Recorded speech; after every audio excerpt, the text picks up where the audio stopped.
በስመ አብ ወወልድ ወመንፈስ ቅዱስ አሃዱ አምላክ አሜን።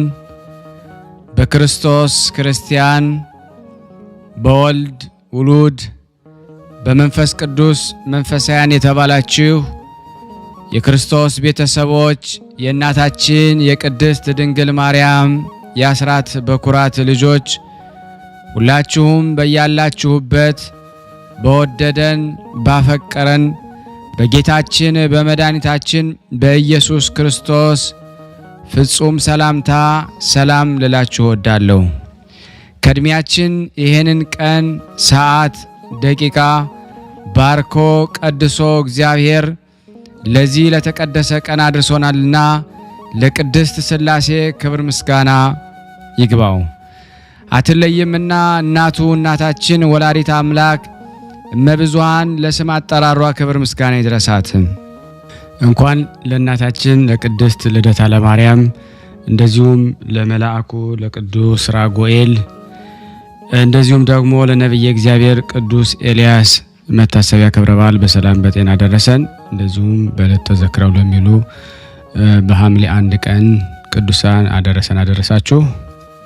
ዝክር ተከታታዮች ቤተሰብ ሁላችሁንም በመግቢያው ላይ ፍጹም በሆነው በክርስቶስ ሰላምታ እንዳቀረብኩላችሁ ይሄንን ገድል ድርሳናት ስንክሳር የምትሰሙ በድጋሚ እንዳትረሱ ሁልጊዜም አንድ ብርጭቆ ውሃ በማዘጋጀት ይሄንን ገድል አምናችሁ ጸልያችሁ ሰምታችሁ በጽሞና ብትጠጡት ከያዛችሁ ደዌ ትፈወሳላችሁ።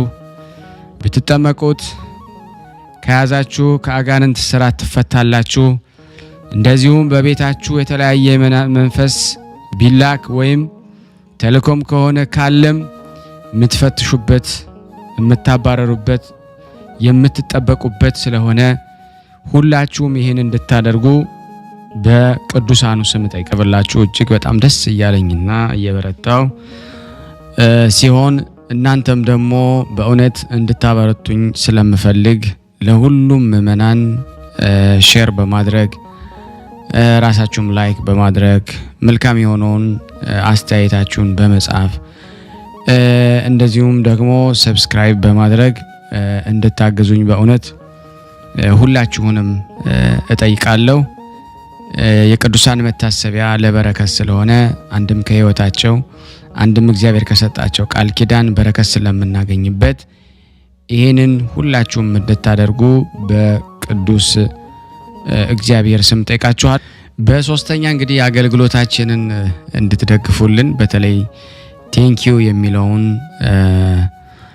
ባተን ስትጫኑ እንግዲህ አገልግሎቱን መደገፍ የምትፈልጉትን ያክል እንድትረዱ ይጠይቃልና በዚሁ አጋጣሚ ብዙ መስራት የምፈልጋቸው ነገሮች ስላሉ በዚህ መልኩ እንድታግዙን ሁላችሁንም ጠይቃለሁ።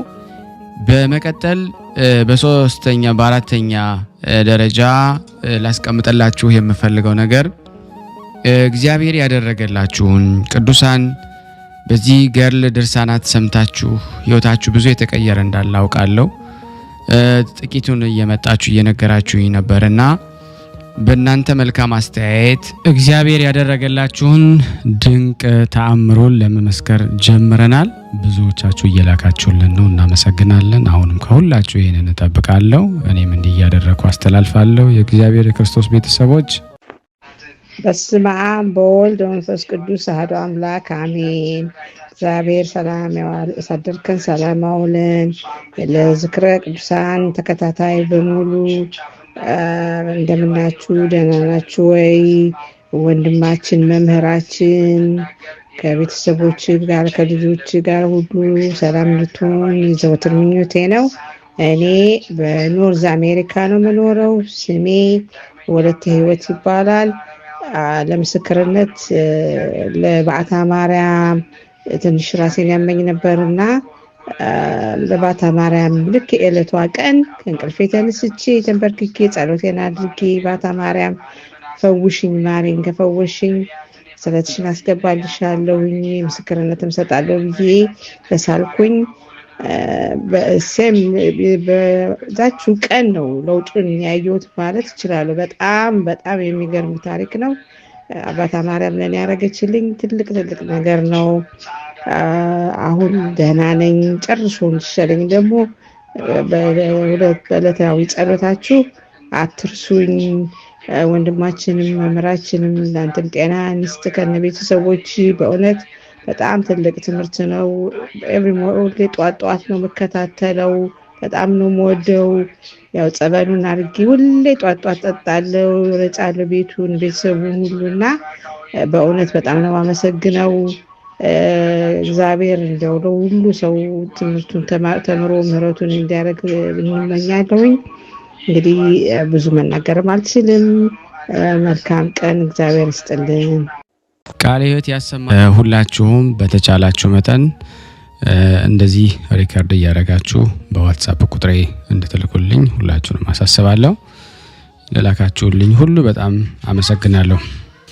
የቅዱሳን ዝክር ተከታታዮች ሁላችሁም ሼር፣ ላይክ በማድረግ ለምእመናን እንድታደርሱ የተወደዳችሁ የቅዱሳን ዝክር ቤተሰብ የሆናችሁ ሁላችሁንም ይህንን ምስል ድምጽ የምትሰሙ ሼር በማድረግ ላይክ በማድረግ ለምእመናን እንድታደርሱልኝ በክርስቶስ ፍቅር ሁላችሁንም እለምናችኋለሁ።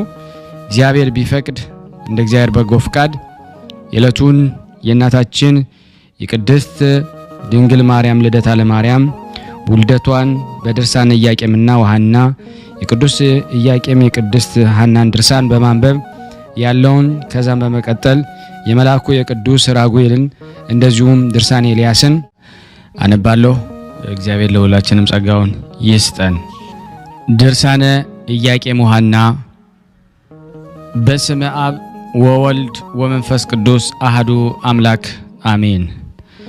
በጥንት ነገር ከዚህ ወደዚህ ሊሉት የማይቻል ከመዋቲ ሰው ልብ ስውር በሆነ አኗኗሩ በማይመረመር ሰማያትና ምድርን በፈጠረ በእግዚአብሔር አብ ስም ነገር ግን አኗኗሩን እሱ ብቻ የሚያውቅ መሰረት በባህሪ አባቱ ከእግዚአብሔር አብ ጋር አንድ በሚሆን በእግዚአብሔር ወልድ ስም ዓለም ሳይፈጠር በሚስጥር ከአብ የተወለደ ሥራ ተከናውኖ ሳያልቅ በፊት ከአብ በሰረጸ በእግዚአብሔር መንፈስ ቅዱስ ስም በምክርም በመንበርም አንድ የሆነ መላእክትና በሰው አንደበት በፍጥረት ሁሉ አንደበት ለዘላለሙ አሜን።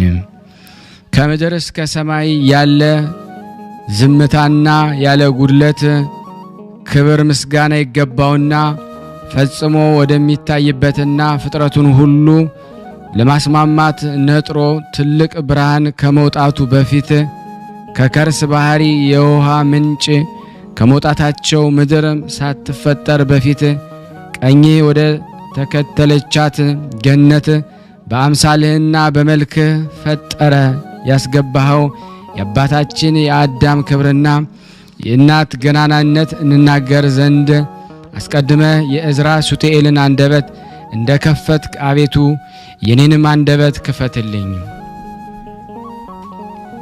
እኔንም የገነትንም የምድርን ክብር እናገር ዘንድ ያሳስበኛል። ምድር ማለት ቅድስት ሐና ስትሆን ገነት ማለት ደግሞ እመቤታችን ቅድስት ድንግል ማርያም ናት። በቅድስት ሐና ጸሎት ሕዝበ ክርስቲያን ያድነን። ከገነት ከተባለችው ከእመቤታችን የተገኘው ፍሬ ክብር ምስጋና የሚገባው ጌታችን መድኃኒታችን ኢየሱስ ክርስቶስ ነው። ለዘላለሙ ይሁንልን ይደረግልን፣ አሜን። አንድ አምላክ በሚሆን በአብ በወልድ በመንፈስ ቅዱስ ስም ክርስቶስ ዳግመኛ በቅድስት ሐና ጸሎት ለዘላለም ያድነን፣ ለዘላለሙ አሜን። ሀብቱን እየሰፈረ ለሁሉም ለእያንዳንዱ የሚሰጥ መጠን ጸጋውን የሚሰጥ የሆነ ረድኤተ እግዚአብሔርን አጋዥ በማድረግ የአባታችን የቅዱስ ኢያቄምና የእናታችን የቅድስት ሐናን ድርሳን መጽሐፍ ማንበብ እንጀምራለን። ወደ ሰማይ ያረገው ክርስቶስ ነው፣ ወደ ምድርም የወረደው ክርስቶስ ነው። ከሰማይ በላይም ያለ እርሱ ነው። አስቀድሞ የነቢያትን ቀጥሎ የሐዋርያትን ሶስተኛ የሊቃውንትን ትንቢት ይፈጸም ዘንድ የመጣ እርሱ ነው። እሷን በሰማይና በምድር የሚመሰላት የሌላት ቅድስት ንጽሕት ብርክት የሆነች ማርያም በኩል ኢያቄምና ሐናን በወለዱልን ምክንያት በማድረግ ታላቅ ሀብትና ጸጋን ከዚህ በኋላም ደግሞ ተሰጠን። ልብ በማድረግ አድምጡኝ። የቅድስት ሐናን ክብር ልንገራችሁ። ያማረና የተወደደ ቁርባንን ወደ እግዚአብሔር ፊት የሚያሳርጉ የክቡራን ካህናት ልጅ ናት። እናቷ ፋስቲናም ከሰባቱ ትውልድ በፊት ከእስራኤል ቤት የተገኘች ናት። ሰባትም ትውልድ የተባሉት ቴክታ በሕልሟ ያየቻቸው ሰባቱ ሴቶች ልጆቿ ናቸው። ሰባተኛዋም ጨረቃ የተባለችው የኢያቄም ሚስት የሆነችው ቅድስት ሐና ናት። እሱ ባሳየው መልክ ይሰራት ዘንድ ሙሴን እግዚአብሔር አዞት የሰራት በገዳመ በአባቶቻችን ዘንድ ስትኖር የነበረች የምስክርነት ድንኳንም እመቤታችን ድንግል ማርያም ናት። እንዲህ አለ፣ እኔ ልዑል እግዚአብሔር የሰው ልጅ ቤት በሰራው አላድርምና ሰማይ ዙፋኔ ነው፣ ምድርም የእግሬ መረገጫ ናት። ለማረፊያ ምን አይነት ቤት ትሰሩልኛላችሁ አለ። እግዚአብሔር በሙሴ ዘመን የተተከለችው ድንኳን በሰሎሞንም ዘመን የተሰራው ቤት ጎንና ጎኗ በእግዚአብሔር ቃል ኪዳንና ሕግ የተሰራ የሕግ ጽላት የምታድርባቸው ነበሩ። 10 ቃላትም በእግዚአብሔር እጅ ተጽፈውባታል። በእንቁ አምሳል እንደ ሰው እግር መልአክ ሰንፒር በሚባል እንቁ የተለበጠች ናት። ቃሉን ብቻውን እየሰማ በምስጋናው መጋረጃ ተሰውሮ ይኖራል። እግዚአብሔር ለሙሴ ፊቴን አይቶ መዳን የሚቻለው የለም እንዳለው፣ ነገር ግን የወደድኩትን ሰው በደመና ውስጥ አነጋግረዋለሁ እንጂ። ስለዚህ የምስክር ድንኳን ያላት አፈጣጠሯ ያማረ ቅድስት ሐና ናት። እንደዚሁም በቀኝ በግራዋ በውስጧም ምሰሶዎች አንድ ናቸው። እስከ መጨረሻው ዘመን ድረስ ለልጅ ልጅ ሁሉ መታሰቢያ ይሆን ዘንድ የተሰራውን ሥርዓት በየቆመበት ይፈጽም ዘንድ ከምስራቅ እስከ ምዕራብ በየወገናቸው ጸንተው ይኖራሉ። እነዚህም ኢያቄምና ሐና ቦታ ይባላሉ። አንጋድ የተባሉ እስራኤላውያን በየነገዳቸው በየወገናቸው ከኢያቄምና ከሐና እስከ እመቤታችን አንድ ይሆንባታል። ክብርና ገናንነት ስለ እርሷ ተሰጥቷቸዋልና። እንዲሁም ደግሞ እስራኤላውያንን ሁሉ በየወገናቸው በየነገዳቸው በድንኳኑ አዳራሽ ልክ ደሙ ለኃጢአት ማስተሰሪያ በየጠርዙ በየበሩ ላይ ደግሞ ይረጩ ዘንድ ላምን ባረዱ ጊዜ ሰብንም ባጤሱ ጊዜ ሙሴና አሮን በዚሁ ሥርዓት የሕዝቡን ኃጢአት ለማስተሰረይ በየዓመቱ ወደ ደብተራ ኦሪት ይገባሉ። ሐና ሆይ ደግሞ ክብር ምስጋና ይገባሻል። ወንድ ወይም ሴት ልጅ ስለሌለሽ በማዘንሽና ደግሞ በማልቀስሽ ዓለም ሁሉ ደግሞ ያደንቅሻል። በሥጋ ልጅሽ የሆነ ኢየሱስ ክርስቶስ ዓለምን ሁሉ ሲያስደስት ይኖራል።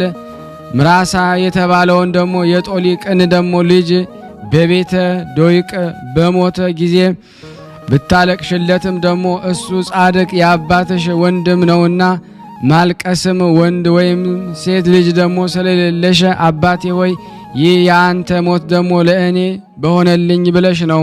በዚያን ጊዜ ያም የሞት ሰው ደግሞ ተነስቶ ለምን ታለቅሻለሽ አለሽ። ፀሐይ ተወልጅ ዘንድ አለሽና ፀሐይዋም የተባለች የፀሐይ ጽድቅ ኢየሱስ ክርስቶስ እናት እመቤታችን ቅድስት ድንግል ማርያም ናት። ይህን ሁሉ የሰማሁኝ ከሰማያውያን መላእክትና ከቀደሙት መጻሕፍት ነው። ሐና ሆይ ስለዚህ ደስ ይበልሽ፣ ዓለሙ ሁሉ ስለ አንቺ ደስ ብሎታልና። እኛም ይህንን ሰምተን ዓለምን ሁሉ የምታድን እመቤታችን ማርያምን ስለ መውለድሽ ደስ ይለናል። ይህችም ብጽዕት ሐና እግዚአብሔርን ከመፍራቷ የተነሳ በየወገናቸው ፍጥረት ሁሉ ያመሰግኗታል። ኢያቄምንም በየብሩ ደግሞ ያመሰግኗታል። በዘመኗ ሁሉ ኃይለኛ ለቅሶን ደግሞ ልብስ አድርጋ ስትኖር በኋለኛው ዘመን እግዚአብሔር አስደስቷታልና የስንፍና እህልን ደግሞ አልበላችም። ጥበብን ለመናገር አንደበቷን ከፈተች እንጂ ለአንደበቷም ልክ መጠንን አበጀች እንጂ ባሏ ኢያቄም ለልብሱ ሜላት ቢሶስ ከለሜዳን ደሞ የምታስንቅ ደሞ እንቁ ባህሪ የተባለችውን እመቤታችን ስላስገኘችለት አመሰገናት። ዳግመኛም በቤቷ ውስጥ ተቀምጠው የሚኖሩ ችግረኞች ባየች ጊዜ ለችግረኞች እጇን ዘረጋች። ለባሏ ለኢያቄም ያማረች የክብር ዘውድ ናት። 7 የሚሆኑ የሥርዓት ምሰሶችን አቆመች። ፍሪዳውንም አረደች። ያማረ ማዕድንም አዘጋጀች። ብርክት ሐናም ባሮቿን ላከች። ያዘጋጀሁላችሁን ማዕድ ትበሉ ዘንድ ኑ አለች። ይህን ማዕድ የማይረባ የማይጠቅም ምድራዊ ማዕድ አይምሰላችሁ፣ ሊነግሩት የማይቻል የቅዳሴ ማዕድ ነው። የሕይወትና የደስታ መጠጥ የሆነ ይህንንም መጠጥ ኑ ጠጡ አለች። በጠጡት ጊዜ ለጉሮሮ የሚመር መጠጥ አይምሰላችሁ፣ ይህ የሕይወት መጠጥ ለዘላለም ጸንቶ ይኖራል እንጂ ለልጅ ልጅ ሳይጠፋ ሳይነጥብ ይኖራል። ይህ የሰለሞን ትንቢት በሐና ዘንድ ተፈጸመ። ጌታችን መድኃኒታችን ኢየሱስ ክርስቶስ በመንግሥተ ወንጌል ጥሩ ተክል ጥሩ ፍሬን ያፈራል፣ በፍሬውም ደግሞ ይታወቃል።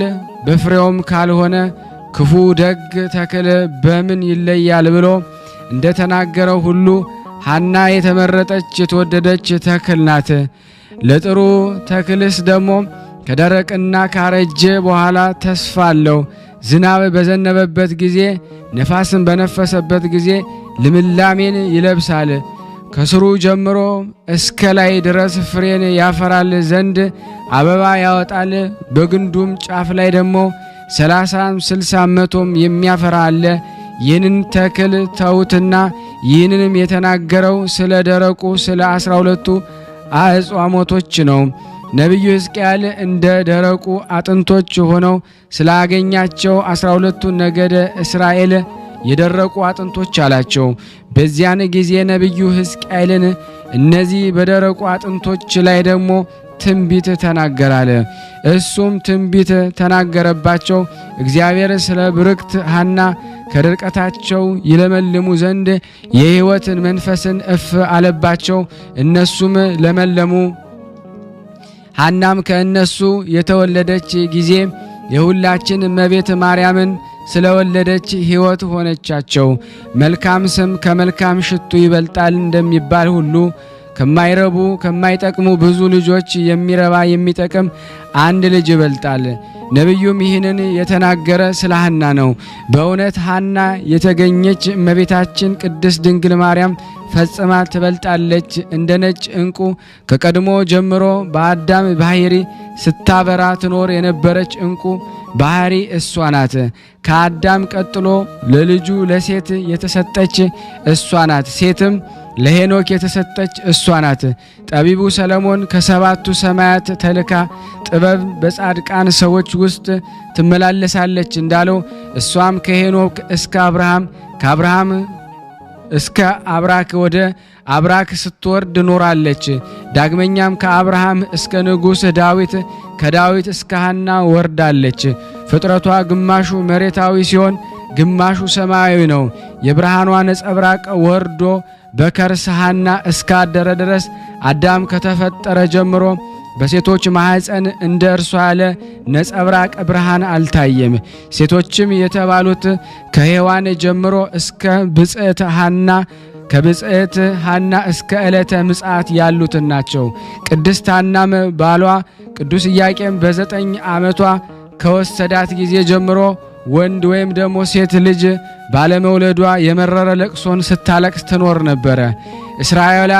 እስራኤላውያን ናቋት፣ እንዲህም አሏት፣ አንቺ በእስራኤል መካከል ለኢያቄም ቤት የሚቆም ስሙን የሚያስጠራ ዘራ ወይም ልጅ የሌለሽ መካን በመሆንሽ ከመካከላችን ውጪ የኢያቄም ቤት አጥፍተሻልና በሀገራችንም ሂጂ፣ ከእኛ ጋራ መኖር አትችም። በሕጋችን መሰረት መስዋዕት ወይም ደግሞ ቁርባን የምናሳርግበት ጊዜ ከእኛ ጋር አንድነት የለሽም። በኦሪት ሕግ እንዲህ ነበርና ልጅ የሌላቸው ሰዎች ከመሰዊያው ቦታ ያባረሯቸው ነበረ። ወደ ውጭም ደግሞ ያስወጧቸዋል፣ ከአንድነታቸው ይለያቸዋል። እሷንም አንቺ ከመካከላችን ውጭልን ምን ትሰሪያለሽ? ሐና ሆይ ማኅፀንሽ ተዘግቷል፣ እግዚአብሔር አልከፈተልሽም አሏት። ባሏ ኢያቄምም እንዲህ ይሉት ነበረ። ከዚህ በኋላ ሐና በእግዚአብሔር ፊት ጸለየች። ዓለም ከተፈጠረ ጀምሮ እስከ ዓለም መጨረሻ የምትኖር ከዓለም በፊት የነበርክ ዓለምን አሳልፈ የምትኖር ከዓለም በፊት የነበርክ ዓለምን አሳልፈ የምትኖር የአባቶቻችን የአብርሃም የይስሐቅ የያዕቆብ አምላክ የእስራኤል ጌታ ፈጣሪ እግዚአብሔር ሆይ ልመናዬን ጸሎቴን ስማኝ ብላ እንደ ሳሙኤል እናት እንደ ሕልቃና ሚስት ነፍሷን ወደ እግዚአብሔር አማጸነች። ስምህ ለሁሉ የጣፈጠ ነውና ሁሉን ይቻልሃል፣ የሚሳንህ የለም። ለአኗኗርህ ጥንት ወይም ፍጻሜ የለውም። ያንተ ነውና ሁሉም በፊት የተገለጸ ነው። አንተ ትገላለህ፣ ታድናለህ፣ አንተ ትገዛለህ፣ አንተ ትከፍታለህና ማኅፀኔን ክፈትልኝ። አንተ ባዘዝከው መሰረት ያማረ የተወደደ መስዋዕት እጅ መንሻ አድርጌ ሰጥህም ዘንድ አንተን ደስ የሚያሰኝ ያማረ የተወደደ ፍሬን ስጠኝ። ጸሎቴን ሰምተ ልመናዬን ተቀብለ የለመንኩን ካልፈጸምክልኝ ያማረ የተወደደ ዘር ካልሰጠኸኝ አባቶቼ ለዘላለም ወደሚኖሩበት የሞት ሀገር እኔንም ውሰደኝ።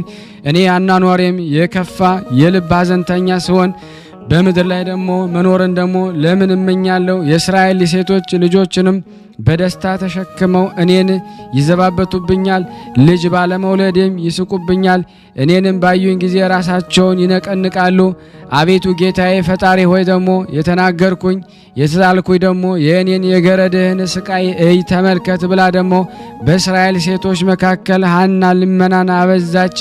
ባሏ ኢያቄም ዓይኖቿ ወደ ምድር ደግሞ ሲመለከቱ ሕሊናውን ግን ወደ ሰማይ አንቅቶ ሳይናገሩ ሁሉን የምታውቅ አቤቱ የእስራኤል አምላክ ጌታ እግዚአብሔር ሆይ ለምን በጠላቶች መሳቂያ መዘባበቻ አደረከኝ? የልቤን ሕመም የሰውነቴንም ጭንቀት እንድትመለከት ዓለምን ካለመኖር ወደ መኖር አምጥተህ የፈጠርክ አንተ ነህና ፀሐይና ጨረቃንም የምታፈራርቅ አንተ ነህ ብሎ ጸለየ። ስለዚህም ልመናዬን ዘወትር ስማኝ፣ የልቤንም ጭንቀት ደግሞ አቅልልኝ። የጥበብና የአእምሮ መንፈስ ያለው ወደ አንተ መስዋዕት አርጌ የማቀርበው ልጅ ስጠኝ። በእግዚአብሔር ሁሉ ዘንድ የተናቅኩኝ ታደርገኝ። አንተ ብዙን ትንሹን ብዙ ማድረግ ትችላለህና። ከዚህም በኋላ ጸሎታቸውን በጨረሱ ጊዜ እግዚአብሔር የሐናን ሐዘን አየ። ከቀድሞ ጀምሮ ከምትኖርባት ሰባቱ ሰማያት ነጭ ወፍ ወርዳ በማኅፀኗ ስታደር ሌሊት በራእይ ታየቻት። ኪሩቤል እንደ ሰው እጅ በምስጋና ይጋርዳት ነበረ። በእጁም ደግሞ የሕይወትን ገመድ ተይዟል። ይህም ደግሞ የሕይወት መንፈስ በነጭ ኦፍ አምሳል በሐና ራስ ላይ ደግሞ ተቀመጠ። ባህሪዋ ደግሞ ከኢያቄም አብራክ ወጥቶ በሐና ማኅፀን ባደረ ጊዜ ይህችም ባህሪ ሐና በጋብቻ ሕግ ደግሞ በማኅፀኗ ተቀበለቻት። ይህን ባህሪ ደግሞ የእመቤታችን ማርያም ሥጋ ነው። ነጭ ባህሪም ደግሞ የተባለው ደግሞ ንጽሕናዋ ነው። ነጭ ወፍም የተባለው ነፍሷ ነው። ዓለም ሳይፈጠር በፊት በሕሊና አምላክ ታስባ ትኖር ነበርና በአባቱ ቀኝ ነጭ ወፍም ነጭ በባህሪ በእጁ ነበርና ሳይነጣጠሉ ደግሞ ሁለቱ ባህሪያት በሐና ማኅፀን ባደረች ጊዜ ይህ ነገር ከዚህ በፊት ደግሞ በሐና ማኅፀን ያልተለመደ ስለሆነ የሐና ማኅፀን ታወከ። በልጇ በኢየሱስ ክርስቶስ የምታምን በእመቤታችን ቃል ኪዳን የምትማጸን ሁሉ አምላክን የወለደች እመቤታችን የከበረች መሆኗን አወቀ፣ ተረዳ። ከሴቶች ሁሉ እንደ እርሷ ንጽሕት ሆኖ የተፈጠረ ማን ነው? እግዚአብሔር ለራሱ ብቻ ፈጠራት። እርሱ ቅዱስ ነውና ለራሱ ቀደሳት። እሱ ክቡር ነውና ለራሱ አከበራት። እሱ ንጹሕ ነውና ለራሱ ደግሞ አነጻት። በንጽሕና ደግሞ ከሰው ወገን ደግሞ እግዝእትነ ማርያምን የሚመስላት ደግሞ ማን ነው? በድንግልና እንደ እመቤታችን ማርያም የጸና የለምና ሰማይን በእግዚአብሔር ዘንድ እንደ እሷ ደግሞ ንጹሕ ደግሞ አልሆነም። ንጽሕት ናትና ነፍሷ ከእርሷ ነፍስ ጋራ አንድ እንደምትሆን አውቆ ጠበቃት። ከወርቅ ክብር ይልቅ አከበራት። ከከበረም ልብስም ደግሞ አስበልጦ ለሐና መድኃኒት ትሆን ዘንድ ደግሞ ሰጣት። የማይረቡ ደግሞ የማይጠቅሙ ልጆች ደግሞ ከመውለድ ያለመውለድ ይሻላል ተብሎ በመጽሐፍ እንደተነገረ ከአባቷ ቤት ደግሞ ኢያቄም ከአባቷ ቤት ኢያቄም እንደወሰዳት ልጅ ያልሰጣት እግዚአብሔር ይክበር ይመስገን። ሴቶች እንደሚወልዱ ቶሎ ፈጥና ደግሞ ብትወልድ ኖሮ የማይረቡ የማይጠቅም ልጆችን ደግሞ በወለደች ነበር። እሱ ግን በሰው አንደበት ስራው ይደነቅ ዘንድ ደግሞ እስከ ጊዜው የሐናን ማኅፀን ዘግቶ ቆየ። በሁሉ ዘንድ የተወደደ የተመረጠች የከበረች ልጅን ትወልድ ዘንድ ጊዜው ሲደርስ የሐናን ማኅፀን ተከፈተ። ስለ ሐዘኗና ስለ ለቅሷ ደስታን አገኘች። ስለ ጩኸቷ ስለ ጭንቀቷ ስፍር ቁጥር የሌለውን እርጋታን አገኘች። በመጣላት ደግሞ በመገፋት ፈንታ ክብር ገናንነትን አገኘች። እመቤታችን ማርያም በልጇ በወዳጇ በጌታችን በመድኃኒታችን ኢየሱስ ክርስቶስ ደስ አላት። ሐናም በጌታችን እናት በልጇ በእመቤታችን ማርያም ደስ አላት። ሐና ሆይ ፈጥኖ የሚያልፍ ደግሞ የምድር ደስታ ፍቅርና ለዘላለሙ የማያልፍ ሰማያዊ ደስታ ይገባሻል። ሔዋን 30 ሴቶች 30 ወንዶች ወለደች፣ ምንም አልረቧትም፣ ምንም አልጠቀሟትም። ያለ ሕመምና ያለ ደዌ በቀር ሌላ ምንም ደግሞ አላገኘችም። በጭንቅ በሲኦል ኖረች እንጂ እሷ ግን ያንቺን መምጣት ትጠባበቅ ነበረ። በልጅሽ ልጅ ደግሞ ትንሣኤን ባገኘች ጊዜ ትሰግድልሻለች። ብጽዕት ሐና ሆይ ደግሞ በምስጋናሽ ክብር ምንኛ ይበዛል። ከአንቺ በፊት ከአንቺ በኋላ የነበሩ ሴቶች እንዳንቺ ባለሟልነትን አላገኙም። ሄኖክን የወለደችው የያሬድ ሚስት ባርካስ ስንኳ ጤና አላገኘችም፣ ሞትንም ደግሞ አላመለጠችም። አጥንቶቿም በሲኦል ውስጥ ደግሞ ተዘሩ እንጂ እሱ ግን ደግሞ ከሞት እጅ ደግሞ አመለጠ። በነፍስም ደግሞ ተጭኖ ደግሞ በነፋስም ተጭኖ ወደ ሕይወት ሀገር ገባ። እሱ እስከ ዛሬ በሕይወት ደግሞ አለ። ለምን ለእናቱ በጎ ነገርን አላደረገላትም? እሱ ለዘላለም በደስታ ቦታ ደግሞ ይኖራል። እሱ ግን ደግሞ በመከራ ቦታ እስከ ዛሬም ደግሞ በጭንቅ ትኖራለች። ሐና ግን አንዲት ልጅ በወለደች ጊዜ ደግሞ ከዚህ በኋላ ደግሞ ዳግመኛ ሞትን አላየችም። ስጋዋ ደግሞ የመለኮት ስጋ ስለሆነ ኖኅን ደግሞ ከወለደችው ከሃይከል አንቺ ትበልጫለሽ። እሱ ከንፈር ውሃ ደግሞ ድኗልና ከንፈር ውሃ ድኗልና ብቻዋንም ደግሞ ቀርቷልና የጽድቅ ተክል ሆኖ ደግሞ ለዘላለም ይኖራልና ይልቁንም ለዘላለም ለእርሱና ደግሞ ለዘርኡ ቃል ኪዳን ሆኖ የሚኖረውን ደግሞ የግዝረትን ደግሞ ስርዓት ደግሞ ከፈጸመ ከአብርሃም እናትና ከሄረና ደግሞ አንቺ ትከብሪያለሽ። ብጽዕት ሐና ሆይ ደግሞ ሳራ እና ደግሞ ርብቃ ከእግርሽ ደግሞ ጥፍሮች ደግሞ እንደ አንዲቷ እንኳ ደግሞ አይሆኑም። አንቺ የሕይወት እናት ነሽና ሕይወት ደግሞ የተባለች ደግሞ እመቤታችን ማርያም ናት። ሰማይን ምድርን ስለ እርሷ ደስ ይላቸዋል፣ እግዚአብሔር ለእሷ ሰው ሆኗልና። ብጽዕት ሐና ሆይ ደግሞ ግፍሽ እንደ ሰማይ የራቀ ሆነ፣ እንደ ደመና ምድርን ደግሞ ጋረደ። በግፍሽ መጠን ወሰን የሌለውን ደስታን አገኘሽ። ይህንን ደስታ ደግሞ ያገኘስ ድንቅ ስራውን ደግሞ ፍጹም ቸርነቱን ከሆነ ደግሞ ከእግዚአብሔር ለልጅሽ ስለ ድንግል ማርያም ነው። እግዚአብሔር አስቀድሞ ሰውን ይመረምራል፣ ወርቅና ብርን በእሳት እንዲፈትኑት ደግሞ ወዳጆቹን ይፈትናል። ወዳጆቹንም የሚፈትናቸው ደግሞ በሕመም በችግር ነው። ሐናን ከዘመዶቿ ከእስራኤል ግፍን በትዕግስት ትቀበል ዘንድ ልጅ በመከልከለ አስቀድሞ ፈተናት። የሐሳቧን ትዕግስት ታውቋልና በብዙ ሐዘን ለቅሶ ጥሩ ዕድልን አደላት። ይህንን የሚቀማት የለም። ነቢያት በብዙ ጾምና ድካም ወደ መንግሥተ ሰማያት እንገባለን እንዳሉ ሐናም ይህንን የነቢያትን ትንቢት ትፈጽም ዘንድ በየዕለቱ የሚደርስባትን ችግርና መከራ ታግሳ ስትቀበል ኖረች። ስለዚህ መንግሥተ ሰማያትን ወረሰች። መንግሥተ ሰማያት የተባለው የልጅ ልጇ ጌታን መድኃኒታችን ኢየሱስ ክርስቶስ ነው። ብዙዎች ለሐና የተሰጠውን ክብርና ገናንነት ያገኙ ዘንድ ልጆቻቸውን በልጇ ስም ደግሞ ይሰይማሉ። ቀድሞ ዮካብድ የምትባል ሴት ልጅን የማይገባትም ማርያም አለቻት። ስለዚህ ታመመች፣ በለምጽም ደግሞ ተያዘች፣ ከከተማው ወደ ውጭ ተሰደደች። ኦሪት ግን ሙሴን በአማቸው ጊዜ ደግሞ በለምጽ ተያዘች ትላለች። እኔ ግን ደግሞ ጌታዬ ለእናቱ ደግሞ ስም ቀንቶ ደግሞ በእናቱ ስም እንዳትጠራ ደዌ አሳደረባት እላለሁኝ። ብዙዎች ሴቶች በሐና ልጅ ስም ደግሞ ስለተጠሩ ጤና አላገኙም። በእሷ ስም ከተጠሩ መካከል ጋኔን የያዛቸው አሉ፣ በዝሙትም የወደቁ አሉ። ይህን ሁሉ እግዚአብሔር ለእናቱ ስም ደግሞ ቀንቶ አደረገ። እግዚአብሔር ከቀድሞ ዘመን ጀምሮ የእናቱን ስም ለሌሎች ሴቶች ደግሞ እንዲሰጥ አልፈለገም። እግዚአብሔር እንደኔ ያለ ነቢይን ከወንድሞቻችሁ መካከል ያስነሳላችኋል ብሎ ሙሴ ለእስራኤል ልጆች ደግሞ የነገራቸውን ስሙ። የዛም ነቢይ ስም ደግሞ እግዚአብሔር ይባላል። የዚህን የነቢይ ትእዛዝ እምቢ የምትል ነፍስ ከወገኖቿ ተለይታ ትጠፋ አላቸው። ከዳን ወገን ደግሞ የምትሆን አንዲት ግብፃዊት ሴት ይህንን ሰምታ ወንድ ልጅ ደግሞ ወለደች፣ ስሙንም እግዚአብሔር አለችው።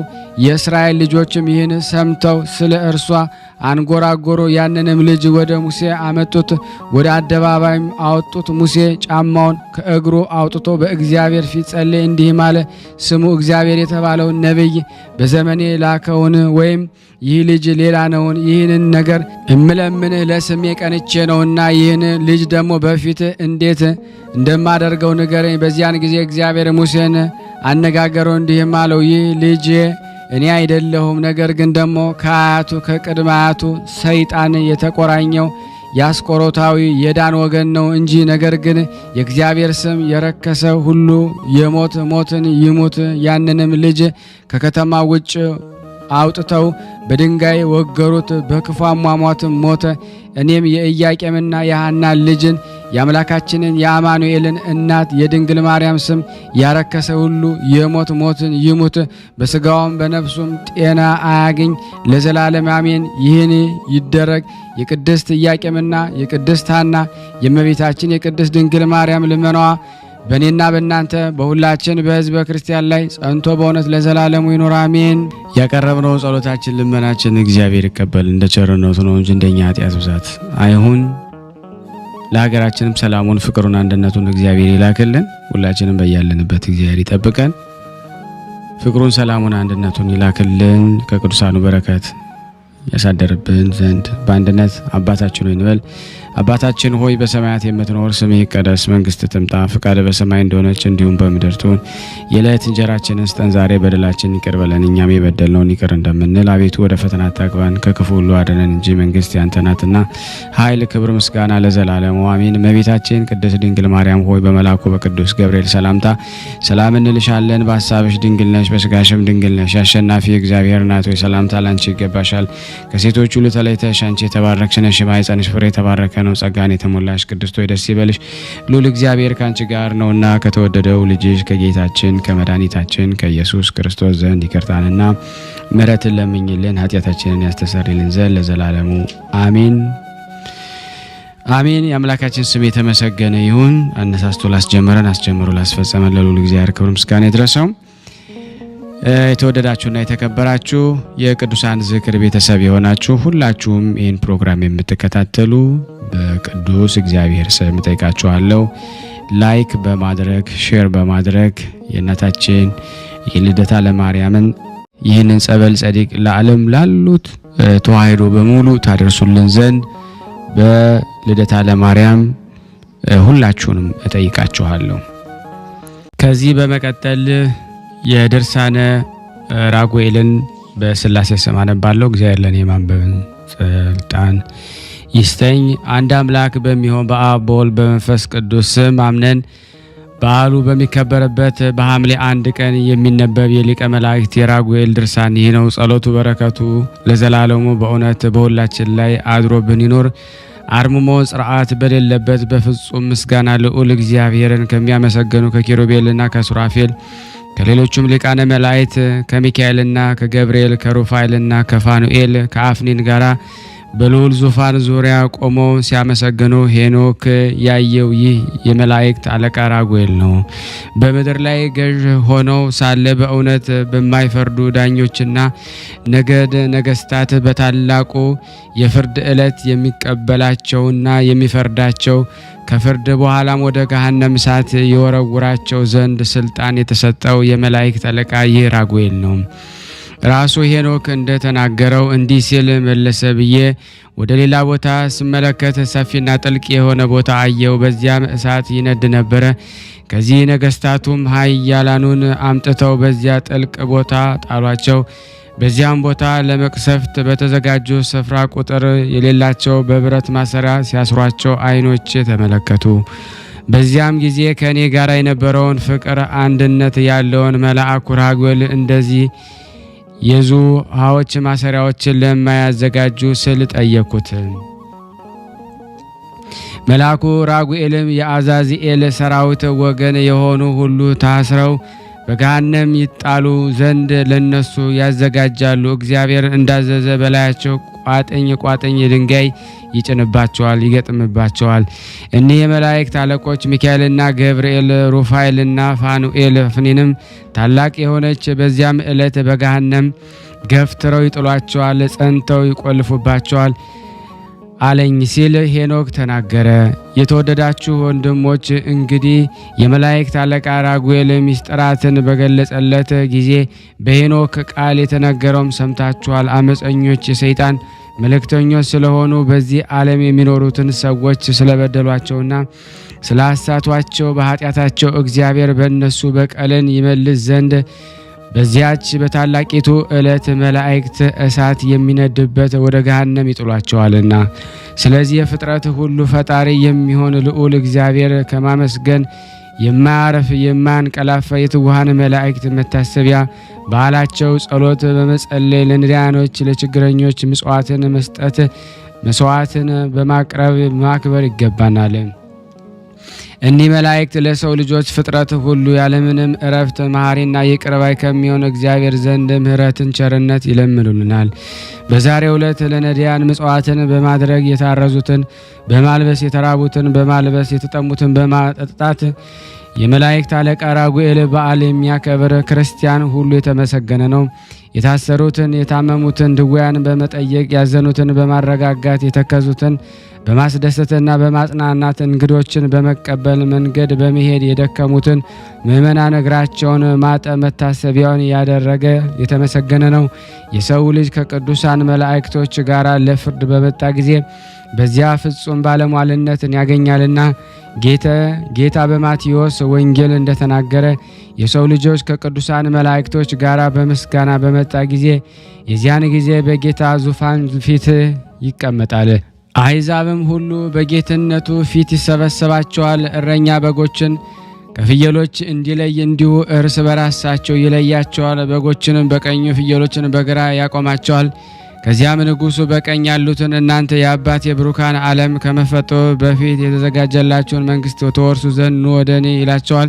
ተርቤ አብልታችሁኛልና፣ ተጠምቼ አጠጥታችሁኛልና፣ በእንግድነት የተቀበላችሁ አሳደራችሁኛልና፣ ብታረዝ አልብሳችሁኛልና፣ ታምሜ ጠይቃችሁኛልና፣ ታስሬ ወደ እኔ መጥታችሁ ጎብኝታችሁኛልና፣ ኑ መንግሥቴን ውረሱ አላቸው። በዚያን ጊዜ ጻድቃን እንዲህ ሲሉ ይመልሱለታል። አባቴ ተረበ አይተንህ መቼ አበላን? ወይስ ተጠምተ አጠጥተን መቼ እንግዳ ሆነ ተቀበልን? ወይስ ታርዘ አለበስንህን? መቼ ታመ ጠየቅንህን? ወይስ ታስረ ጎበኝህን? ብለው ይጠይቁታል። ንጉሡም መልሶ እውነት እላችኋለሁ ከእነዚህ ከታናናሹ ወንድሞቼ ለአንዱ ያደረጋችሁት ለእኔ እንዳደረጋችሁት ይቆጠራል ሲል ይመልስላቸዋል። ከዚያም በግራው በኩል ወዳሉት መለስልና እናንተ የተረገማችሁ ከእኔ ወግዱ፣ ለሰይጣናት ለወገኖቼ የተዘጋጆች የዘላለም እሳት ወዳለበት ሂዱ። ተርቤ አላበላችሁኝም፣ ተጠምቼም አላጠጣችሁኝም፣ በእንግድነቴም አልተቀበላችሁኝም፣ ብታረዝ አላለበሳችሁኝም፣ ብታመም አልጠየቃችሁኝ፣ ብታሰር አልጎበኛችሁም ይላቸዋል። በዚያን ጊዜ እነርሱም ደግሞ አቤቱ መቼ ተርበህ አይተንህ አላበላንህም? ወይስ ተጠምተህ አላጠጣንህ? መቼ በእንግድነት መጥተህ ተቀበልንህ? ወይም ተራቁተህ ያላለበስንህ? ወይንስ ታመህ ያልጠየቅንህስ? ታስረህ ያልጎበኘንን ያላገለገልንህ? ይሉታል። ንጉሡም እውነት እውነት እላችኋለሁ ከለዚህ ከታናነሹ ድሆች ወንድሞቼ ለአንዱ ስንኳ ያለማድረጋችሁ ለእኔ ያለማድረጋችሁ ነው ሲል ይመልስላችኋል። ከዚህ በኋላ እሊህን ኃጥአን ወደ ዘላለም ስቃይ ሲሄዱ፣ ጻድቃን ደግሞ ወደ ዘላለም ሕይወት ይሄዳሉ። ወንድሞቼ ሆይ እንግዲህ በወንጌል የተነገረውን ሰምታችኋል። ስለዚህ ለድሆችና ለችግረኞች በመራራት የቅዱስ ራጉኤልን ትጉሃኔ የአእላፍ መላእክት መታሰቢያውን በዓላቸውን ማክበር ይገባናል። ይህ ታላቅ የሆነ የመላእክት አለቃ ቅዱስ ራጉኤል ሌሎችም ቅዱሳን መላእክት ሁሉ ለኃጥአን ፍርዳቸውን ለጻድቃን ዋጋቸውን ለመክፈል መድህን ጌታ በሚመጣበት ጊዜ በፍርድ ቀን ምሕረትንና እናገኝ ዘንድ ለሰው ልጆች ይቅርታን ይለምናልና ይልቁንም እኛ በምድር ላይ ሳለን የሕይወትን በሕይወታቸው ይመስል ዘንድ አጥብቀው ይጠራሉ። እንደዚሁ ሁሉ መላእክት ብርሃን እኛን ለማዳን የሚተጉትን ያህል ሰይጣን ለተንኮለኞች ወገኖች ጋራ በልዩ ልዩ ተንኮሉ በመላእክት ብርሃን በመምሰል የጥፋት መልእክተኞችን እውነትነት መላእክት ነን በማለት ራሳቸውን በተንኮል ጎዳና እያዘጋጁ እኛን ቃድቃን ጎዳና አውጥተው በነፍሳችን በስጋችንም አሳስተው ሊጎዱን አጥብቀው ይጥራሉ። ስለዚህ ጳውሎስ በሁለተኛው የቆሮንቶስ መልእክቱ እንደነዚህ ያሉ ሰዎች የክርስቶስን ሐዋርያት እንዲመስሉ ራሳቸውን እየለወጡ ውሸተኞች ሐዋርያትና ተንኮለኞች ሰራተኞች ናቸው ሲል ተናግሯል። ይህ ደግሞ አያስደንቅም። እሱ ራሱ ሰይጣን በልዩ ተንኮሉ ብርሃናዊ መልአክን ለመምሰል ራሱን ይለውጣልና ይህም ደግሞ እንደ ታላቅ ቁም ነገር አይቆጠርም። የሰይጣን መልእክተኞች ራሳቸውን እውነተኛ መልክ በማስመሰል ማታለል ልማዳቸው ነው። የመጨረሻው ውጤታቸው ግን ከምንም ከማን እጅግ የከፋ ነው። ቅዱሳን መላእክትስ ከሰይጣንና ከርኩሰት አጋንንት ወጥመድ አመልጠን ክፍላችን ቀድም ዓለም የነበረ ከአብ ጋራ በእሪና ያየነው ከተመረጠው ከኢየሱስ ክርስቶስ ጋር ይሁን ዘንድ እኛን ለማዳን ይተጋሉ። ሄኖክስ በቅዱሳት መጽሐፍ እንደተጻፈ በስራው ሁሉ የተመሰገነ ነው። ሄኖክ አካሄዱን ስላሳመረና እግዚአብሔርን ደስ ስላሰኘው ስለሱ በመጽሐፍ ኦሪት እንደተናገረ ማቱሰላን ከወለደ በኋላ 300 ዓመት ኖረሁ። ሌሎችም እንግዶችም ወለደ። ሄኖክም መላ ዘመኑ 330 ዓመት ሆነ። ሄኖክ በዘመኑ ሁሉ አካሄዱን ከእግዚአብሔር ጋር ስላደረገ አልተገኘም። እግዚአብሔር ከሞት ፊት ሰውሮታልና የሁሉን ልቦና እያንዳንዱን መርምረ የምታውቅ በቅዱሳኖች ላይ አድረ የምትኖር ቅዱስ እግዚአብሔር ሆይ ሄኖክን ከሞት ፊት እንደሰወርክ እኛንም በፍጹም ጠላቶችን ከሆነ ከዲያብሎስ ወጥመድና ከወገኖቹም ሁሉ ተንኮል ሰውረን በዚህ በዛሬቱ ዕለት ክቡር የሚሆን የሊቀ መላእክት ራጉኤልን በዓል በማክበር በቸርነት ጸጋንና ምሕረትን እናገኝ ዘንድ የተዘጋጀን አድርገን። ይልቁንም ጌታ ሆይ ለዘወትር አንተ ከእኛ ጋር ሁን፣ ባርከንም። የሰውነቱንም ጠባቂ ፈጣሪያችን፣ የሕይወታችን ብርሃን፣ ኃይላችን፣ ተስፋችን አንተነ። የሊቀ መላእክት ራጉኤል ጸሎት በረከቱ ከኔና ከናንተ ከሁላችን ከሕዝበ ክርስቲያን ላይ ጸንቶ በእውነት ለዘላለሙ ይኑር አሜን። ያለ ሐሰት ስናነብ የጎደለውን የነጠበውን በአፈ መላእክት ሞልቶ እግዚአብሔር ይቀበልልን እንደ ቸርነቱ ነው እንጂ እንደኛ ኃጢአት ብዛት አይሁን። ታመው በሆስፒታል ታመው በቤታቸው ታመው በጸበል ስፍራ ጠያቂ አጠው በመንገድ የወደቁትን ሁሉ እግዚአብሔር በያሉበት ይማርልን ይዘከርልን። የይቅርታ አምላክ ሁላችንም ይቅር ይበለን። በአንድነት ሆነን ቅዱስ የሆነውን ስሙን አባታችን ሆይ እንበል። አባታችን ሆይ በሰማያት የምትኖር ስምህ ይቀደስ፣ መንግስትህ ትምጣ፣ ፈቃድህ በሰማይ እንደሆነች እንዲሁም በምድር ትሁን። የዕለት እንጀራችንን ስጠን ዛሬ፣ በደላችን ይቅር በለን እኛም የበደልነውን ይቅር እንደምንል፣ አቤቱ ወደ ፈተና አታግባን ከክፉ ሁሉ አድነን እንጂ መንግስት ያንተ ናትና ኃይል፣ ክብር፣ ምስጋና ለዘላለሙ አሜን። እመቤታችን ቅድስት ድንግል ማርያም ሆይ በመልአኩ በቅዱስ ገብርኤል ሰላምታ ሰላም እንልሻለን። በሐሳብሽ ድንግል ነሽ፣ በስጋሽም ድንግል ነሽ። አሸናፊ እግዚአብሔር እናቱ ሰላምታ ላንቺ ይገባሻል። ከሴቶች ሁሉ ተለይተሽ አንቺ የተባረክሽ ነሽ፣ የማኅፀንሽ ፍሬ የተባረከ ነው። ጸጋን የተሞላሽ ቅድስት ሆይ ደስ ይበልሽ፣ ልዑል እግዚአብሔር ከአንቺ ጋር ነውና ተወደደው ልጅሽ ከጌታችን ከመድኃኒታችን ከኢየሱስ ክርስቶስ ዘንድ ይቅርታና ምሕረትን ለምኝልን ኃጢአታችንን ያስተሰርይልን ዘንድ ለዘላለሙ አሜን። ምስጋና ይሁን አንድ አምላክ ለሚሆን ለአብ ለወልድ ለመንፈስ ቅዱስ ዛሬም ዘወትርም ለዘላለሙ አሜን አሜን። የአምላካችን ስም የተመሰገነ ይሁን። የተወደዳችሁና የተከበራችሁ የክርስቶስ ቤተሰቦች የእናታችን የቅድስት ድንግል ማርያም የአስራት በኩራት ልጆች ሁላችሁም በያላችሁ በሰላም እግዚአብሔር ይብዛልን። ይህንንም ምስል ድምጽ የምትከታተሉ ሁላችሁም ሼር ላይክ በማድረግ ለምእመናን ታደርሱልን ዘንድ በስላሴ ስም እንጠይቃችኋለን። ከዚህ በመቀጠል ደግሞ የቅዱስ ድርሳነ ኤልያስን አነባለሁ። እግዚአብሔር ለእኔ ማንበብን ስልጣን ይስጠኝ። ነቢየ ኤልያስ ድርሳን። አንድ አምላክ በሆኑ በአብ በወልድ በመንፈስ ቅዱስ ስም የሚነበብ የነቢየ ኤልያስ ድርሳኔ ነው። ጸሎቱና በረከቱ ከሁላችንም ሕዝበ ክርስቲያን ጋር ለዘላለም ጸንቶ ይኖር አሜን። የክቡር ምስጋና ሰማይን ምድርን በመላ ዮሴፍን ከወንድሞቹ ለይቶ ከፍ ባደረገው በገዢዎች ላይ በሾመው በኋለኛው ዘመን እንደ እርሱ ያለ ሌላ የጽድቅ መንፈስ ጰራቅሊጦስ ከእርሱ በላከ በእግዚአብሔር ስም በኤልያስ ያደረው የኤልያስ መንፈስ በወዳጆቹ ላይ ይደር ለዘላለሙ አሜን። ኤልያስም ወደዚያ ሄደና በ12 ጥማድ በሬ እያረሰ የዮሳፍጥ ልጅ ኤልያስን አገኘው። ይህ ኤልያስንም ከሀገሩ ታላላቅ ሰዎች አንዱ ነበረ። ኤልያስም ሄደና መጠምጠሚያውን ጣለበት። ኤልያስም 12 ጥማድ በሬዎችን ተወና ኤልያስን ተከትሎ ሄደ። አባቴ ሆይ እወድሃለሁ፣ በኋላ ልከተልህ አለው። በአንተ ፈንታ ነቢይ ይሆን ዘንድ የሳፍጥ ልጅ ኤልያስን ሂድና ቀባው ብሎ እግዚአብሔር የላከውን ሁሉ ነገረው። አንተም የሚናስ ልጅ ኢዮናንያ የአዴርን ልጅ አዛሄልን ቀባቸው። ከዚህ በኋላ በለሟሌ ነህን ተመለስ አለው። ከመከተሉም ተመለሰና ጥማድ በሬዎቹን ወሰደ፣ አረደና በበሬዎቹ ዕቃ አብስሎ ለሕዝብ አቀረበ። እነርሱም በሉ። ሄዶም ኤልያስን ተከተለው። በማስገበሪያው ቦታ ተቀምጦ ሳለ መድኃኒታችን ና ተከተለኝ ባለው ጊዜ ተነስቶ ምሳ አዘጋጅቶ ከዚያም በኋላ ሁሉንም ትቶ እንደተከተለው እንደ ቀራጩ ባለጸጋ እንደ ማቴዎስ ኤልያስም እንዲሁ አደረገ። ይህንን ኤልሳዕንም ሃይማኖታቸው የቀና 318 ሊቃውንት አመሰገኑት። በኒቅያ በተወሰነው በ10ኛው አንቀጽም ለመነኮሳት አርያ አደረጉት። የገዳሙ አለቃ ረዳትና አገልጋይም በሰውነቱ በነቢዩ ኤልሳዕ ግብር አምሳል በፊቱ የሚቆም ሊሆን ይገባል። ከእስራኤል ታላላቅ ሰዎች የአንድ የታላቅ ሰው ልጅ ሲሆን ለነቢዩ ኤልያስ በመላላኩ አላፈረም። እርሱ በገለአድ ሀገር ከሚኖሩት አንዱ ሰው ነው። ነገር ግን ለዚህ ቀሬናዊ ሰው እንዴት አገለገልኩ ብሎ በልቦ አላሰበም። ወደሚያውቁኝ ወደ እስራኤል ልጆች ማህበር እመጣለሁ፣ በደለኛንና ምስኪንን የሆነውን ሰውንም አገለግላለሁ አላለም። ይቺ ሀገር መምህሩ የሚመላለስባት እንደሆነች ተመለከተ። የእርሷ ሀገር ሰዎችም አገልጋይ ረዳት የሆኑት ዘንድ አይገባቸውምና ለደቀ መዝሙርቱም እንዲህ ያሰቡ ዘንድ እንዲህ ያለ ሕሊና ይገባቸዋል። ከመምህሮቻቸው ይልቅ በዚህ ዓለም ክቡራን ከሆነው በሥጋ ወልደው ላሳደጉና ለአባቶቻችን ልንከፍላቸው ባለመቻላችን ወዮልን ይሉ ዘንድ ይገባል።